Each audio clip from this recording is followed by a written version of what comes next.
சின்ன முருகைய சிங்கார முருகைய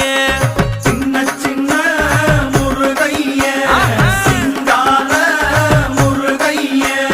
கொஞ்சி கொஞ்சி தமிழ் பேசும் செந்தில் வடிவேலனவ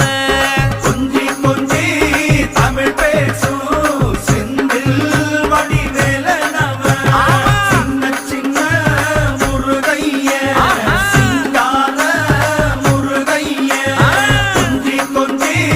தமிழ் பேசும் செந்தில் வடிவேலனவ சுப்பிரமணிய சாமி என்பார் கார்த்திகேயன் என்பார் சுவாமிநாதன் என்பார் முக அமுதன் என்பார் பாலசுப்பிரமணியன் என்பார் கருணாகரன் என்பார் கதிர்காம கந்தன் என்பார்